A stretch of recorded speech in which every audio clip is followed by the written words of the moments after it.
Hi, my name is Eric Stopper. I'm the host of the Postdocs podcast. I've got three businesses, and they're all very fun. One of them is I sell on Amazon. I'm an Amazon seller, and I help other people sell on Amazon. And so I have a passive income opportunity for anybody that's like looking to supplement retirement or to expand their investment portfolio. And that's an incredible opportunity. And if you know anybody looking for passive income, send them my way. Next is I generate leads for companies that provide health services. Okay. All cash pay. No, we want nothing to do with insurance ever. And so that company is great. It's called Profitable. It's the email that I reached out to you today. And then finally, I own a peptide company. We sell research peptides, semaglutide, tesamorelin. Oh, that's cool. 57. Yeah. And it's a ticking time bomb with the FDA. Scares the heck out of me, that business, but it's sure profitable. Right. So that's me. Husband, father, lives in San Antonio, Texas. I've got a new 5-month-old baby and a 7-year-old. I think one of the things I hear that you do different things. Try to stay diverse. Yeah. You don't like being a one-trick pony. I value Yeah. I value variety. Yeah. Okay. I'm Frederick Abramson, and I have the most unusual nonlinear career of any breathing person in North America. It includes a bunch of degrees from some prestigious universities like the University of Pennsylvania, University of Michigan, and MIT, and some work in the field of genetics and statistics and other things. But an important thing about me is when I was in high school, they threw me out of the academic program and told me I never go to college because I was disruptive. So a lesson I've learned is I don't necessarily listen to what other people tell me I can and cannot do. I am who I am, and it just takes me on a journey that's an adventure every day of the way. That's perfect. It's an interesting question. I don't really give it a whole lot of thought, although I am 82 years old.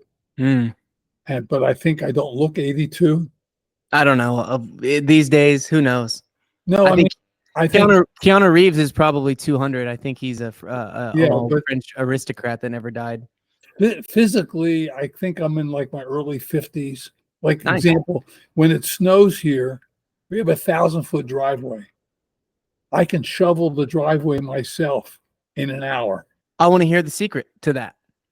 Well, I'll share a couple of things, and then I want to share a short presentation with you about my work with reducing injuries to athletes, because it'll exemplify a couple of things.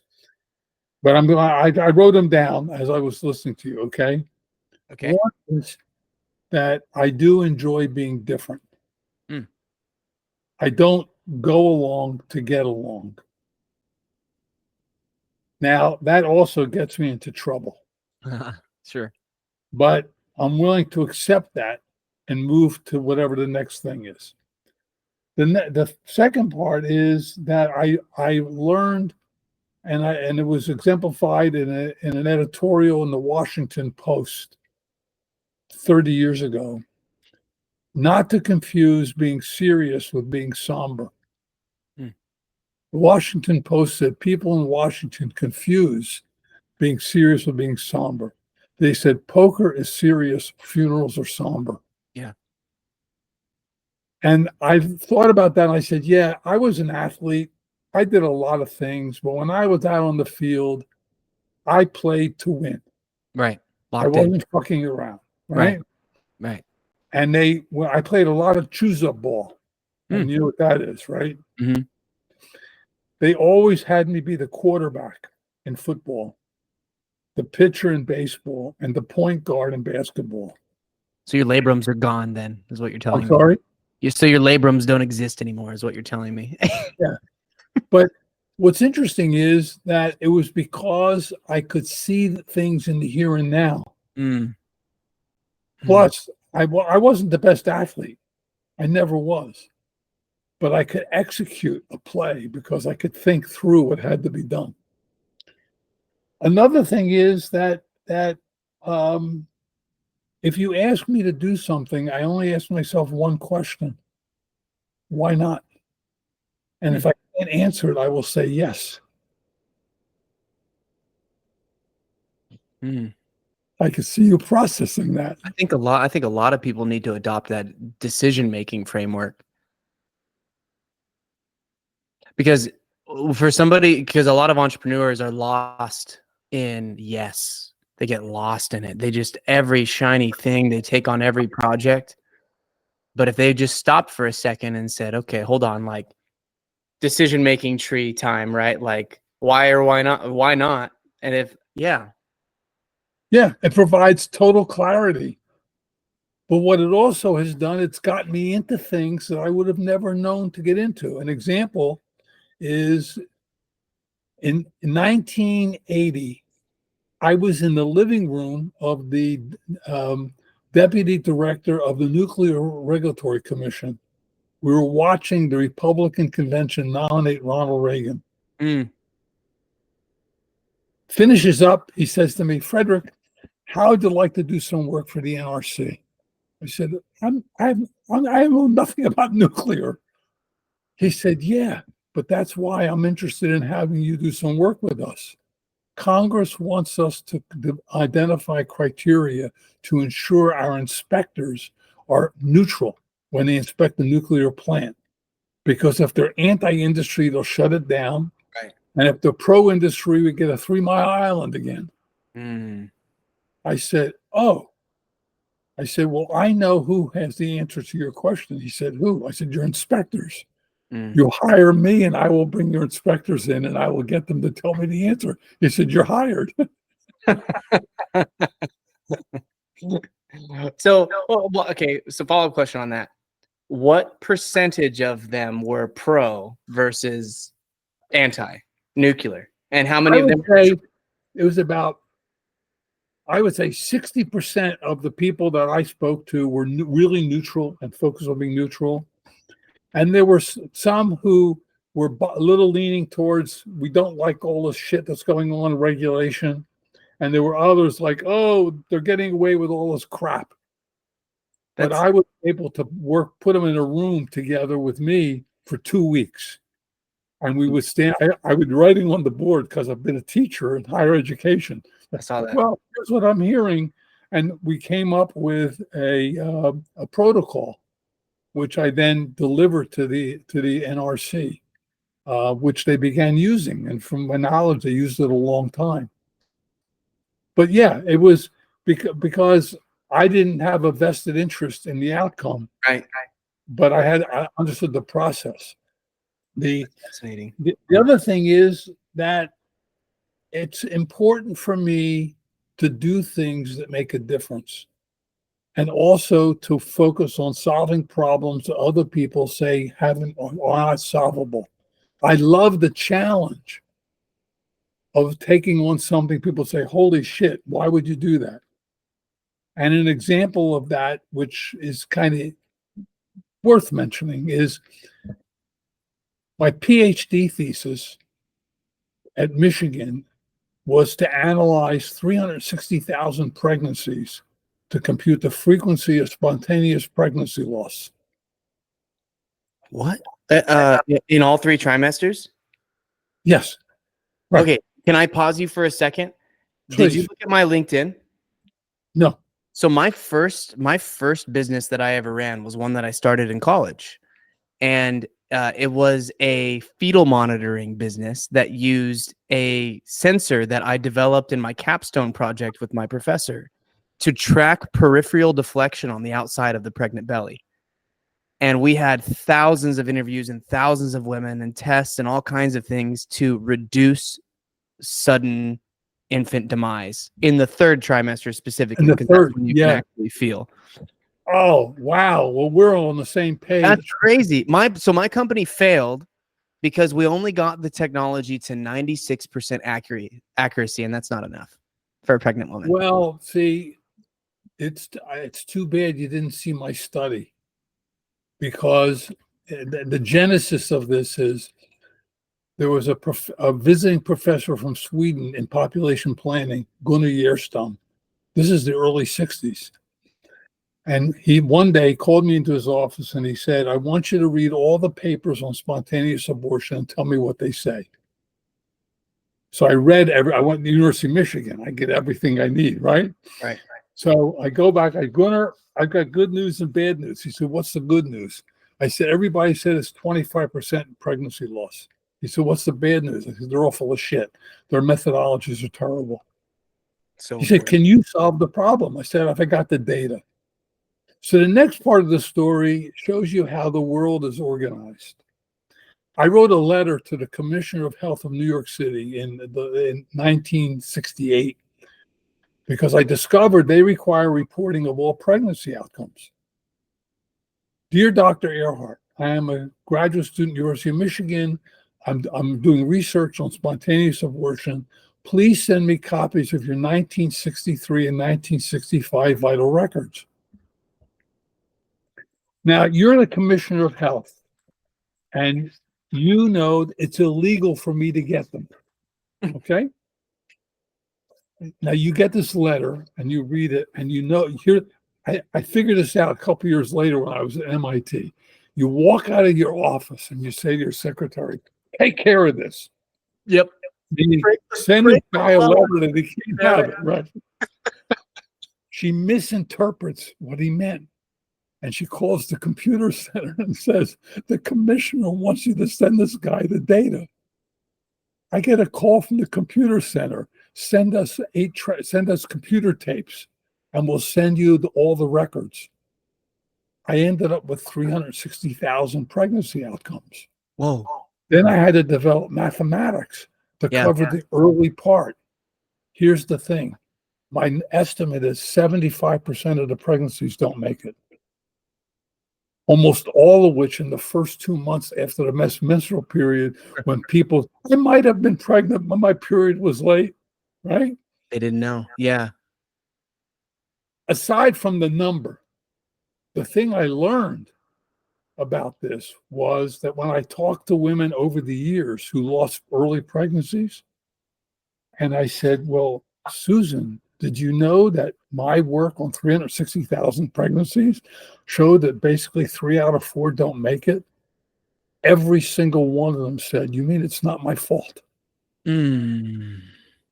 And Eric, you can hear where I'm going with that. We're in a world in which we want to blame people. I focus that let's not live in a world of blame. That's not the same as not taking responsibility. Because I also spent time in the weight loss field in the 90s. And the weight loss people, if you don't listen to me, you're going to die of something in 10 years. Right? Heart disease, cancer, whatever it was. Well, you see, Eric, I pay attention to what goes on around me. So I'm general counsel to and chief scientist of a weight loss company out of Florida that had stores up in New York City. Now, the statistics are helpful, Eric. Out of 100 overweight people, 20 don't care. 60 have given up. And of the other 20, one will lose weight and keep it off a year. That's 1 out of 100. Don't brag about that, right? No. Out of every 100 people trying to lose weight, 80 are women and 20 are men. Why is this important? Context. I go up to New York City. I take the train from DC, and I talk to people in the center during the day. Almost all of them are women. And I would just talk to them the way you and I are just talking. And finally I'd say, Alice, why are you here? The number one reason these women told me, face to face, I don't want my husband to fuck around on me. The number 2 reason, I get tired walking up and down the steps. Number 3, I'd like to look like I did 20 years ago. And once in a while, somebody says, I worry about heart disease and cancer. The next week, I went back to the meeting and they're talking. I said, guys, I got to tell you something. The only people who live in Tomorrowland are in Disney World. Everybody else lives in Todayland. You got to tell them why losing weight will help them today and tomorrow. Yeah. Your husband's going to freaking leave you if you don't take advantage of my program right now. Yeah. But are you out of breath, like running up the stairs? Like, or do you want to look like you did 20 years ago? You know, it's funny. So I run a lot of ads for weight loss. Really? I run a peptide company that sells semaglutide. Right. Okay. Ozempic. right? So we run all sorts of ads, and the ones that perform the best are, number one, like a bottle of the medicine. People just see it, they're like, okay, I've read about this, it's a great price, I'm gonna buy it. Number two is a good looking couple in their 30s ish, real sexy, dark, feature benefit, right? And then the last one that does really well is like a fat looking person and some counter message, right? So I've seen very similar things across the board, but it's interesting. So you worked with one weight loss company. Did you notice when you informed them, first of all, did they listen? And second of all, did that message immediately start to permeate throughout all the advertising? The weight loss company was called Fit America, and they were using an ephedra-based supplement, which worked. Ephedra worked, and the FDA banned ephedra, allegedly for health reasons. But I'm a data guy, so I don't mind looking at what goes on behind the curtain. Two major reports that the FDA relied on. One was I think a Baltimore Oriole outfielder died of an overdose of ephedra, but he had a cocktail of about 8 other drugs in his body, including some illegal ones. The other was a woman in Texas who died of an overdose of ephedra from a bottle she never opened. So she read the label, and that was it. And it killed her. Killed her. No, I shouldn't laugh about that. So she had a stroke or a heart attack then, right? I said, yeah, done. Right. But what I looked at the data, it was actually that the drug companies and the other companies were looking to build new pharmaceuticals around weight loss, and we're now seeing that pipeline come in. But I kind of look at data empirically. That's my training. I ran the biostatistics laboratory for research design laboratory for the University of Kentucky Medical Center for 4 years. And I actually got fired because I was running it, because I would tell researchers, they would come down, make the data say this. Say, I don't make the data say anything. The data tells whatever it says. My grant depends on it. I can't help that. Right. The data says what it says. And so the chairman said, you're getting people pissed off because you're not getting good results for the research. So we're not renewing your contract. So do you know but wait, all right, I gave you the positive punchline to that. Please. A couple of weeks later, a medical student walks into my office and says, I've been watching you. You need to be at MIT. And he picks up my phone and calls the head of the Sloan Fellows program and says, Peter, this is Arnold. I got a guy here who needs to be a Sloan Fellow. The next thing I know, I'm up at MIT. I love that. Yeah, I read your CV on the Golden Thread technology.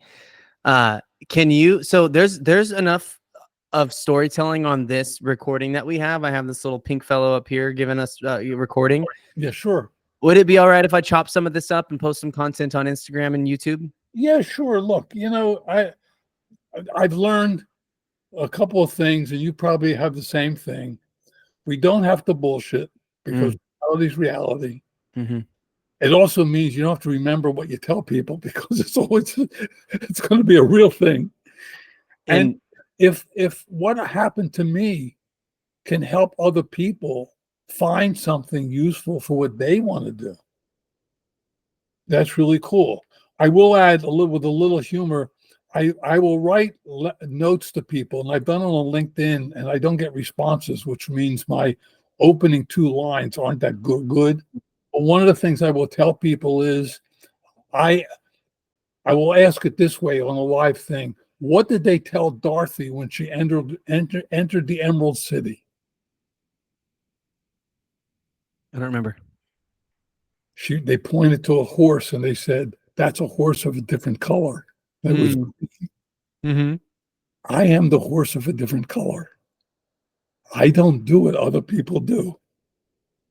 That gets me in trouble, but it also means when I go to sleep at night, I know it's me that's there in And I think of all the things we talk about in terms of how you can live reasonably, I'm comfortable with who I am. I've learned that I'm okay.